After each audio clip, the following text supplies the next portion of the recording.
সূরা হুদ। রহমান রহিম আল্লাহর নামে। আলিফ লাম র। এ কোরআন হচ্ছে এমন একটি কিতাব যার আয়াতসমূহকে অত্যন্ত সুস্পষ্ট ও সুবিন্যস্ত করে রাখা হয়েছে। অতঃপর বর্ণনাসমূহ এখানে বিশদভাবে বলে দেয়া হয়েছে। এ কিতাব এক প্রজ্ঞাময় সর্বজ্ঞ সত্তার কাছ থেকেই তোমার কাছে এসেছে। এর বক্তব্য হচ্ছে, তোমরা আল্লাহ তাআলা ছাড়া আর কারো গোলামি করবে না, আর আমি তো তোমাদের জন্য তার কাছ থেকে আযাবের ভয় প্রদর্শনকারী ও জান্নাতের সুসংবাদ দানকারী মাত্র। এর উদ্দেশ্য হচ্ছে তোমরা যেন তোমাদের মালিকের দরবারে তোমাদের গুনাহ খাতার জন্য ক্ষমা চাইতে পারো, অতঃপর গুনাহ থেকে তওবা করে তাঁর দিকে ফিরে আসতে পারো। তাহলে তিনি তোমাদের একটি সুনির্দিষ্ট সময়সীমা পর্যন্ত উত্তম জীবন সামগ্রী দান করবেন এবং প্রতিটি মর্যাদাবান ব্যক্তিকে তার মর্যাদা অনুযায়ী পাওনা আদায় করে দেবেন। আর যদি তোমরা মুখ ফিরিয়ে নাও, তাহলে আমি অবশ্যই তোমাদের জন্য একটি কঠিন দিনের আযাবের ভয় করছি। কেননা এ জীবনের শেষে তোমাদের সবাইকে আল্লাহ তাআলার কাছেই ফিরে যেতে হবে এবং তিনি সর্ববিষয়ের উপর একক ক্ষমতাবান। সাবধান, এ নির্বোধ লোকেরা মনের কথা দিয়ে কিন্তু নিজেদের অন্তরসমূহকে ঢেকে রাখে, যেন আল্লাহর কাছ থেকে তা লুকিয়ে রাখতে পারে। কিন্তু এরা কি জানে না, যখন তারা কোনো কাপড় দিয়ে নিজেদের ঢেকে দেয়, তখন আল্লাহ তাআলা অবশ্যই জানেন তারা তার ভেতরে কোন বিষয় লুকিয়ে রাখছে আর কোন বিষয় তারা প্রকাশ করছে। অবশ্যই তিনি মনের ভেতরের সব কথা জানেন। জমিনের উপর বিচরণশীল এমন কোন জীব নেই যার রিজিক পৌঁছানোর দায়িত্ব আল্লাহর উপর নেই। তিনি যেমন তার আবাস সম্পর্কে অবহিত, তেমনি তার মৃত্যুর পর তাকে যেখানে সোপর্দ করা হবে তাও তিনি জানেন। এসব কথা একটি সুস্পষ্ট গ্রন্থে লিপিবদ্ধ আছে। আর তিনি আল্লাহ তাআলা, যিনি আসমান সমূহ ও জমিন 6 দিনের মধ্যে সৃষ্টি করেছেন। সে সময় তার আরশ ছিল পানির উপর। এ সৃষ্টি কৌশলের লক্ষ্য ছিল যেন তিনি এটা যাচাই করে নিতে পারেন তোমাদের মধ্যে কে তার আচার আচরণে সর্বোৎকৃষ্ট।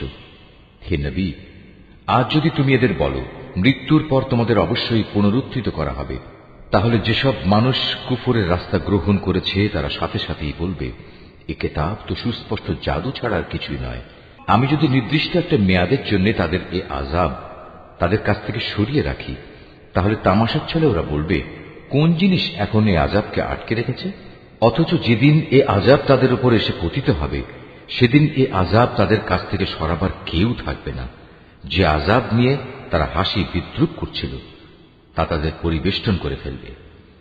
আমি যদি মানুষকে একবার আমার রহমতের স্বাদ আস্বাদন করাই এবং পরে কোনো কারণে যদি তা তার কাছ থেকে ছিনিয়ে নিই, তাহলে সে নিরাশ ও অকৃতজ্ঞ হয়ে পড়ে। আবার কোনো দুঃখ দৈন্য তাকে স্পর্শ করার পর যদি তাকে আমি অনুগ্রহের স্বাদ ভোগ করাই, তখন সে বলতে শুরু করে, হ্যাঁ, এবার আমার সব বিপদ মুসিবত কেটে গেছে। আসলে সে অল্পতেই যেমন উৎফুল্ল হয়ে ওঠে, তেমনি সহজেই আবার অহংকারী হয়ে যায়। কিন্তু যারা পরম ধৈর্য ধারণ করে এবং নেক আমল করে, এরাই হচ্ছে সেসব লোক যাদের জন্য রয়েছে আল্লাহর ক্ষমা ও মহা পুরস্কার। হে নবী, কাফেররা মনে করে সম্ভবত তোমার কাছে যা ওহী নাজিল হয় তার কিয়দংশ তুমি ছেড়ে দাও এবং এ কারণে তোমার মনোকষ্ট হবে যখন তারা বলে বসবে, এ ব্যক্তির ওপর কোনো ধনভাণ্ডার অবতীর্ণ হল না কেন, কিংবা তার সাথে সাক্ষ্য দেওয়ার জন্য কোনো ফেরেশতা এলো না কেন। তুমি এতে মনক্ষুণ্ণ হও না। তুমি তো হচ্ছে পরকালের আযাবের ভয় প্রদর্শনকারী একজন রসূল মাত্র। যাবতীয় কাজকর্মের আসল কর্ম বিধায়ক তো হচ্ছেন স্বয়ং আল্লাহ তাআলা। অথবা এরা কি একথা বলে মুহাম্মদ নামের ব্যক্তি কোরআন নিজে নিজে রচনা করে নিয়েছে? হে নবী, তুমি তাদের বলো, তোমরা যদি তাই মনে করো তাহলে নিয়ে এসো এর অনুরূপ মাত্র 10টি স্বরচিত সূরা এবং আল্লাহ তাআলা ছাড়া অন্য যাদের তোমরা সাহায্যের জন্য ডাকতে পারো তাদের ডেকে নাও, যদি তোমরা তোমাদের দাবিতে সত্যবাদী হও। আর যদি তারা তোমাদের কথায় সাড়া না দেয়, তাহলে জেনে রেখো এটা কিতাব আল্লাহর জ্ঞান ও কুদরত দ্বারাই নাজিল করা হয়েছে। তিনি ব্যতীত আর কোনো মাবুদ নেই। বলো, এখন কি তোমরা ইসলাম গ্রহণ করবে? যদি কোনো ব্যক্তি শুধু এ পার্থিব জীবন ও তার প্রাচুর্য ভোগ করতে চায়, তাহলে আমি তাদের সবাইকে তাদের কর্মের প্রতিফল এ দুনিয়ার মধ্যেই যথাযথ আদায় করে দিই এবং সেখানে তাদের বৈষয়িক পাওনা কোনো অংশেই কম করা হবে না। আসলে এরাই হচ্ছে সেসব দুর্ভাগা লোক যাদের জন্য পরকালে জাহান্নামের আগুন ছাড়া আর কিছুই থাকবে না। দুনিয়ার জীবনে যেখানে যা কিছু তারা বানিয়েছে তা সব হবে বেকার, যা কিছু তারা দুনিয়ায় করে এসেছে তা সবই হবে নিরর্থক। অতঃপর যে ব্যক্তি তার মালিকের পক্ষ থেকে নাজিল করা একটি সুস্পষ্ট প্রমাণের উপর প্রতিষ্ঠিত রয়েছে এবং তা সে তেলাওয়াত করে, যার উপর স্বয়ং তার পক্ষ থেকে মুহাম্মদ সাক্ষী হয়ে রয়েছে, তদুপরি রয়েছে তার পূর্ববর্তী মুসার কিতাব, যা তাদের জন্য পথ প্রদর্শক ও রহমত। এরা এর উপর ঈমান আনে। মানব দলের মধ্যে যে অতঃপর একে অস্বীকার করবে তার প্রতিশ্রুত স্থান হচ্ছে জাহান্নামের আগুন। সুতরাং তুমি সে ব্যাপারে কোন রকম সন্দিগ্ধ হইও না। এ সত্য হচ্ছে তোমার মালিকের পক্ষ থেকে নাজিল করা, কিন্তু অধিকাংশ মানুষই ঈমান আনে না। আল্লাহ তাআলা সম্বন্ধে যে মিথ্যা রচনা করে তার চাইতে বড় জালেম আর কে হতে পারে? এ লোকদের যখন কিয়ামতের দিন তাদের মালিকের সামনে হাজির করা হবে এবং তাদের বিপক্ষীয় সাক্ষীরা যখন বলবে, হে আমাদের মালিক, এরাই হচ্ছে সে ব্যক্তি যারা তাদের মালিকের বিরুদ্ধে মিথ্যা কথা রচনা করেছিল। হ্যাঁ, আজ জালেমদের উপর আল্লাহ তাআলার অভিসম্পাত। সে জালেমদের উপর আল্লাহর লানত যারা অন্য মানুষকে আল্লাহর পথ থেকে বিরত রাখে এবং আল্লাহর পথে দোষ ত্রুটি খুঁজে বেড়ায়। সর্বোপরি যারা শেষ বিচারের দিনকে অস্বীকার করে। এরা এই জমিনের বুকেও আল্লাহ তাআলাকে কখনো ব্যর্থ করে দিতে পারেনি, না আল্লাহর মোকাবেলায় তাদের সেখানে কোনো অভিভাবক ছিল। এদের জন্য আযাব হবে দ্বিগুণ। এরা কখনো দিন ঈমানের কথা শুনতে সক্ষম হতো না, না এরা সত্য দিন নিজেরা দেখতে পেত। এরাই হচ্ছে সেসব লোক যারা নিজেদের দারুণ ক্ষতি সাধন করল। দুনিয়ায় যত মিথ্যা তারা রচনা করেছিল, আখেরাতে তার সবই তাদের কাছ থেকে হারিয়ে যাবে। অবশ্যই এরা হবে আখেরাতে সর্বাধিক ক্ষতিগ্রস্ত মানুষ। পক্ষান্তরে যারা আল্লাহর উপর নিশ্চিত ঈমান এনেছে এবং নেক আমল করেছে, উপরন্তু নিজেদের মালিকের প্রতি সদা বিনয়াবনত থেকেছে, তারা হবে জান্নাতের বাসিন্দা। সেখানে তারা চিরকাল অবস্থান করবে। জাহান্নামী আর জান্নাতি এ দুটো দলের উদাহরণ হচ্ছে এমন, যেমন একদল হচ্ছে অন্ধ ও বধির, আর একদল হচ্ছে চক্ষুষ্মান ও শ্রবণ শক্তি সম্পন্ন। এ দুটো দল কি সমান? তোমরা কি এখনো শিক্ষা গ্রহণ করবে না? আমি অবশ্যই নূহকে তার জাতির কাছে পাঠিয়েছি। সে তাদের বলল, আমি হচ্ছি তোমাদের জন্য একজন সুস্পষ্ট সতর্ককারী। এ দাওয়াতের বক্তব্য হচ্ছে যেন তোমরা আল্লাহ তাআলা ছাড়া অন্য কারো ইবাদত না করো। আমি আশঙ্কা করছি তোমাদের উপর এক ভয়াবহ দিনের আযাব এসে পড়বে। অতঃপর তার জাতির নেতৃস্থানীয় লোকেরা, যারা আগে থেকেই কুফরির পথে চলে আসছিল, বলল, আমরা তো তোমার মধ্যে এর বাইরে কিছুই দেখতে পাচ্ছি না যে তুমি আমাদের মতোই একজন মানুষ। আমরা এও দেখতে পাচ্ছি না যে আমাদের মধ্যেকার কিছু নিম্ন স্তরের লোক ছাড়া কেউ তোমার অনুসরণ করছে, এবং তারাও তা করছে কিছু না বুঝে, শুধু ভাষা দৃষ্টি দিয়ে। আসলে আমরা আমাদের উপর তোমাদের জন্য তেমন কোনো মর্যাদাই দেখতে পাচ্ছি না। মূলত আমরা তোমাদের মনে করি তোমরা হচ্ছে মিথ্যাবাদী। সে বলল, হে আমার জাতি, তোমরা কি একথা ভেবে দেখেছ, আমি যদি আমার মালিকের পাঠানো একটি সুস্পষ্ট প্রমাণের উপর প্রতিষ্ঠিত থাকি, অতঃপর তিনি যদি আমাকে তার নবুয়তের বিশেষ রহমত দিয়ে ধন্য করে থাকেন, যা তোমাদের দৃষ্টির বাইরে রাখা হয়েছে, তাহলে সেই বিষয়টার ব্যাপারে আমি কি তোমাদের বাধ্য করতে পারি? অথচ তোমরা তা অপছন্দ করো। হে আমার জাতি, আমি যা কিছু তোমাদের বলছি এর উপর তোমাদের কাছ থেকে কোনো অর্থ সম্পদ চাই না। আমার বিনিময় তো আল্লাহ তাআলার কাছেই আছে, এবং যারাই আল্লাহর উপর ঈমান এনেছে, গরীব হওয়ার কারণে তাদের তাড়িয়ে দেওয়ার মানুষ আমি নই। কেননা তাদেরও একদিন তাদের মালিকের সাথে সাক্ষাৎ করতে হবে, এবং আমি তো তোমাদেরই দেখতে পাচ্ছি তোমরা সবাই হচ্ছ এক নিরেট অজ্ঞ সম্প্রদায়। হে আমার জাতি, আমি যদি তোমাদের কথায় গরীবদের তাড়িয়ে দেই, তাহলে এজন্যে আল্লাহ তাআলার শাস্তি থেকে আমাকে কে বাঁচিয়ে দেবে?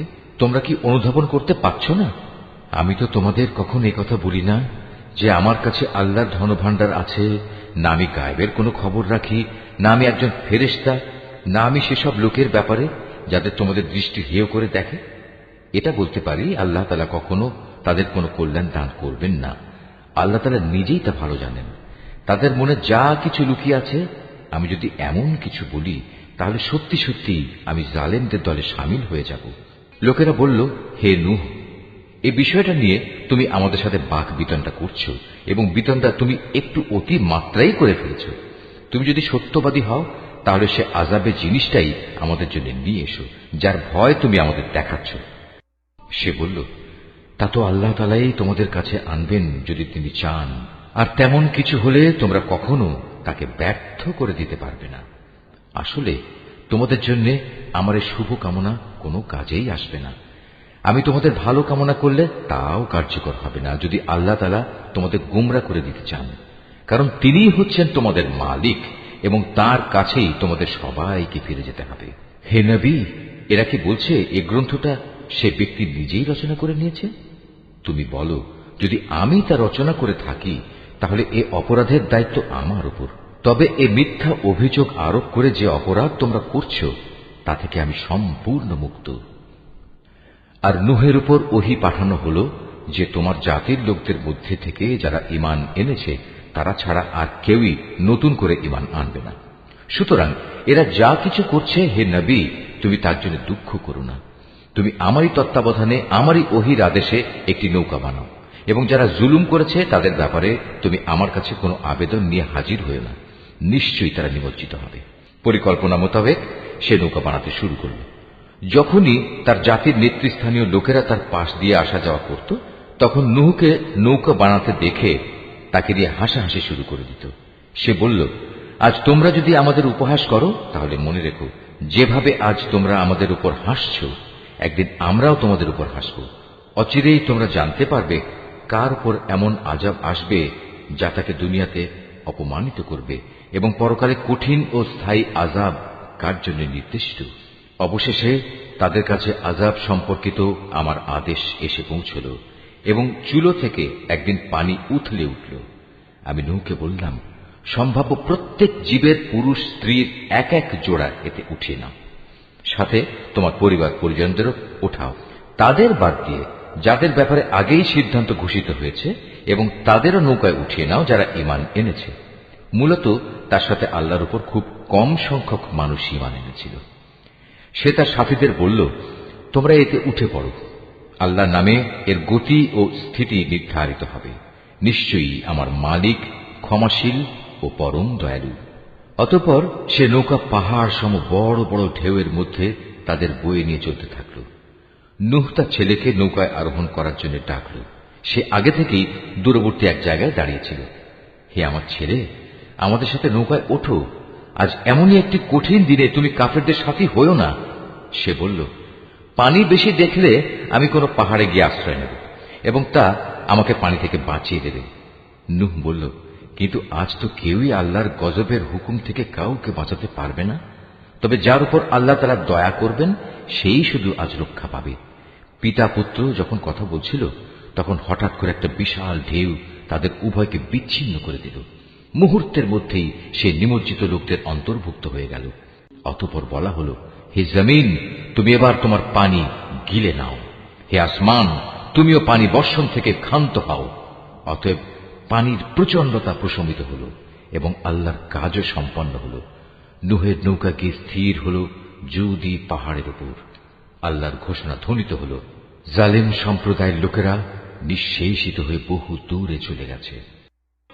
নূহ তার ছেলেকে ডুবতে দেখে তার মালিককে ডেকে বলল, হে আমার মালিক, আমার ছেলে তো আমারই পরিবারের এক সদস্য। আমার আপনজনদের ব্যাপারে তোমার ওয়াদা অবশ্যই সত্য, আর তুমিই হচ্ছ সর্বোচ্চ বিচারক। আল্লাহ বললেন, হে নূহ, সে তোমার পরিবারের অন্তর্ভুক্ত নয়, সে তো হলো এক অসৎ কর্মপরায়ণ ব্যক্তি। অতএব তোমার যে বিষয়ের জ্ঞান নেই সে বিষয়ে আমার কাছে তুমি কিছু চেও না। আমি তোমাকে উপদেশ দিচ্ছি, নিজেকে কোনো অবস্থায় জাহেলদের দলে সামিল করো না। সে বলল, হে আমার মালিক, যে বিষয় সম্পর্কে আমার কোনো জ্ঞান নেই সে ব্যাপারে কিছু চাওয়া থেকে আমি তোমার কাছে পানা চাই। তুমি যদি আমাকে মাফ না করো এবং আমার ওপর দয়া না করো তাহলে আমি ক্ষতিগ্রস্তদের অন্তর্ভুক্ত হয়ে যাব। তাকে বলা হলো, হে নূহ, বন্যার পানি নেমে গেছে, এবার তুমি নৌকা থেকে নেমে পড়ো।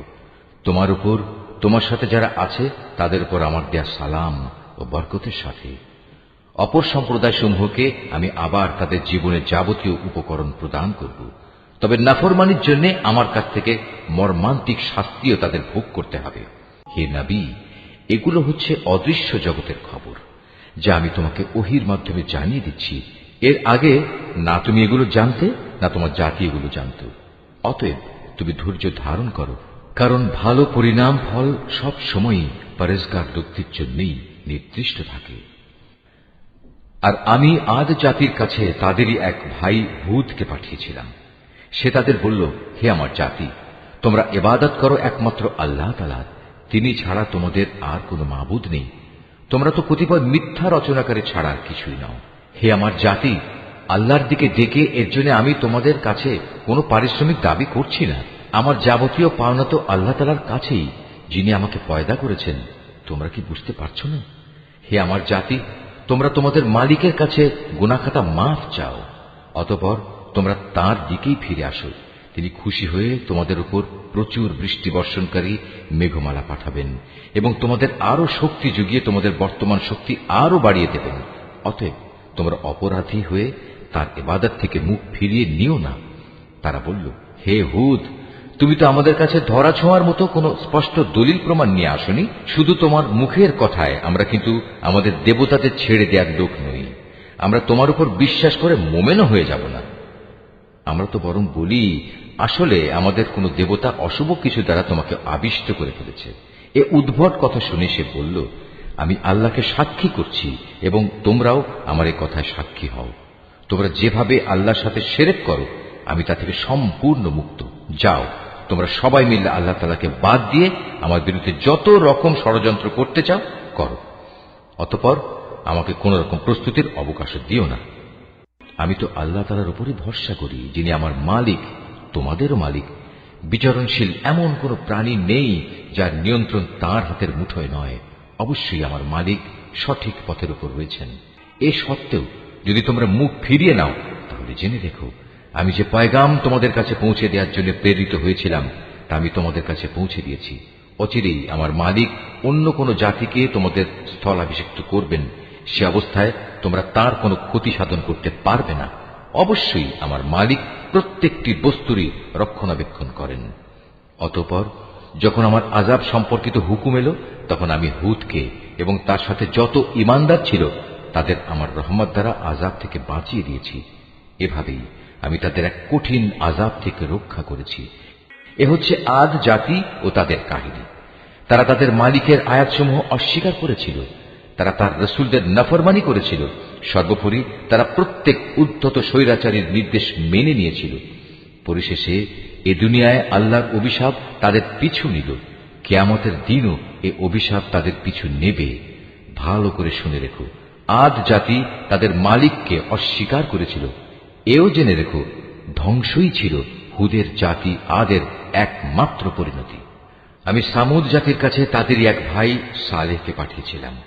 সে তাদের বলল, হে আমার জাতি, তোমরা সবাই একান্তভাবে আল্লাহর ইবাদত করো। তিনি ছাড়া তোমাদের আর কোনো মাবুদ নেই। তিনি তোমাদের এ জমিন থেকেই পয়দা করেছেন এবং তাতেই তিনি তোমাদের বসবাস করিয়েছেন। অতএব কৃতজ্ঞতা স্বরূপ তোমরা তাঁর কাছে গুনাহের জন্য ক্ষমা প্রার্থনা করো, অতঃপর তওবা করে তাঁর দিকেই ফিরে এসো। অবশ্যই আমার মালিক প্রত্যেকের একান্ত নিকটবর্তী এবং প্রত্যেক ব্যক্তির ডাকে তিনি জবাব দেন।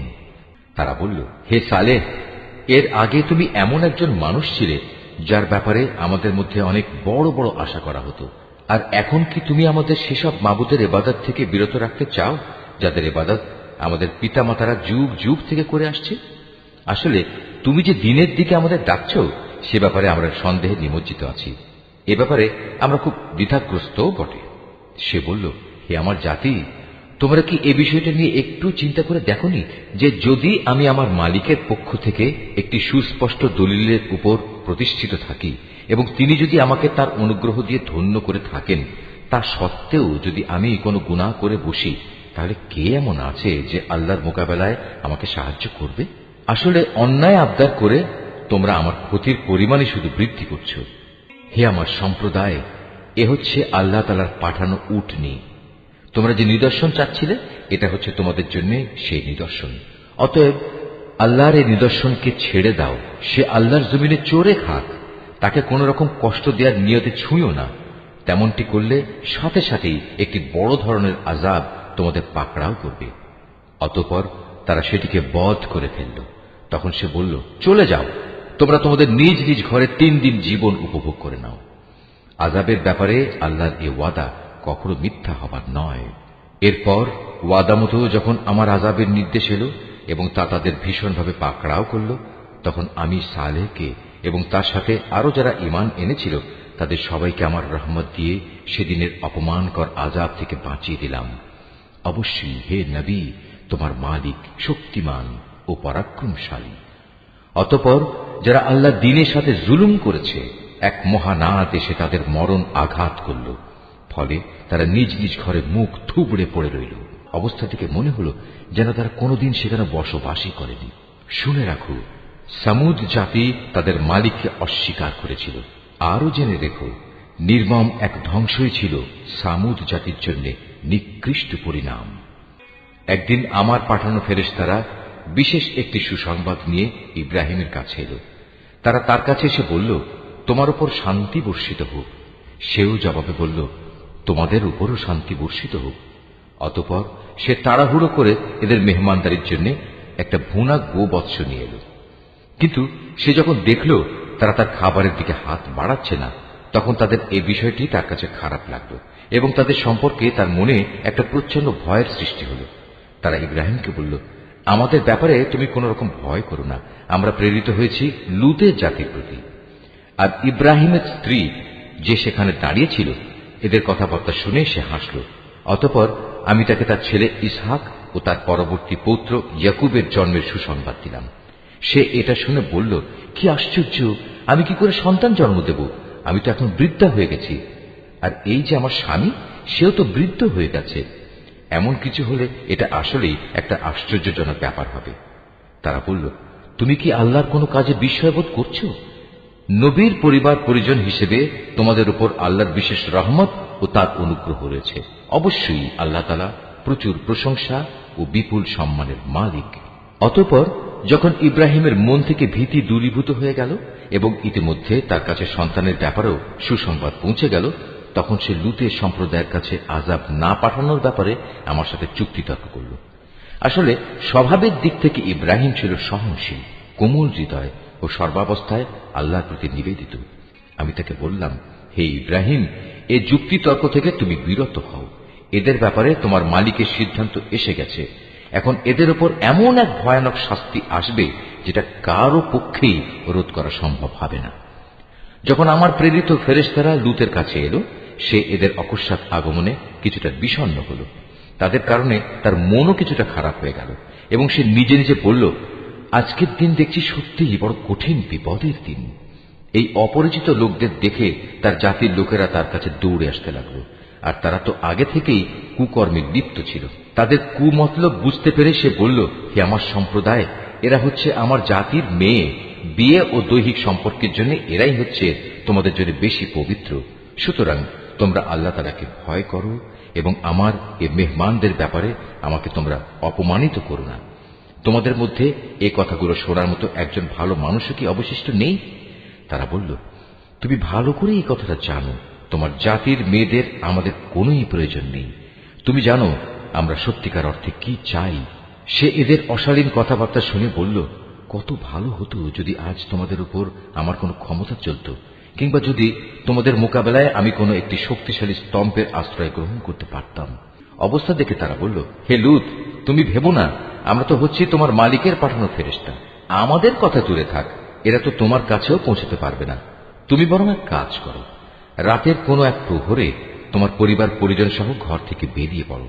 তবে তোমাদের কোনো ব্যক্তি যেন যাবার সময় পেছনে ফিরে না তাকায়, কিন্তু তোমার স্ত্রী ব্যতীত, কেননা যা কিছু আযাবের তাণ্ডব তাদের উপর ঘটবে তা তার উপরও ঘটবে।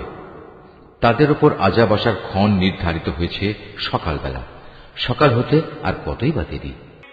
অতঃপর যখন সত্যি আমার আযাবের নির্ধারিত হুকুম এলো, তখন আমি সেই জনপদগুলো উল্টিয়ে দিলাম এবং তাদের পর ক্রমাগত পাকা মাটির পাথর নিক্ষেপ করতে শুরু করলাম, যা অপরাধী ব্যক্তিদের নামধাম সহ তোমার মালিকের কাছে চিহ্নিত ছিল।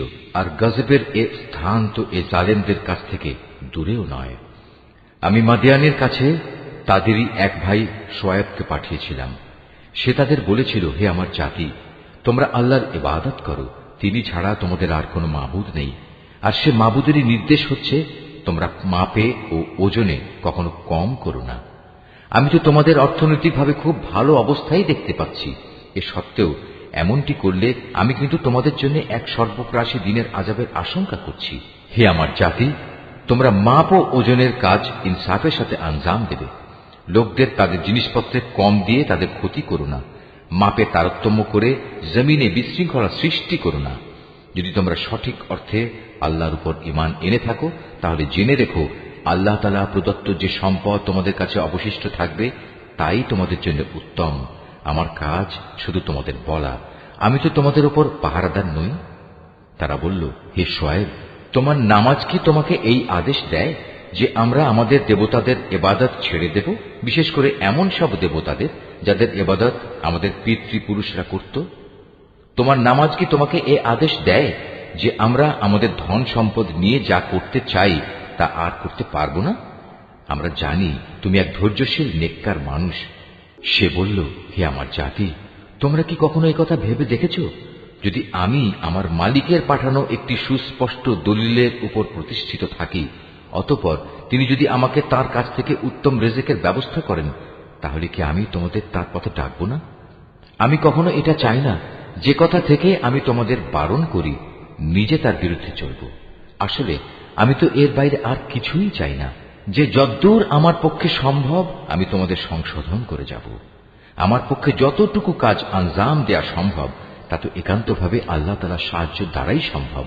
আমি তো সম্পূর্ণত তার উপরই নির্ভর করি এবং সব ব্যাপারে আমি তাঁরই দিকে ধাবিত হই।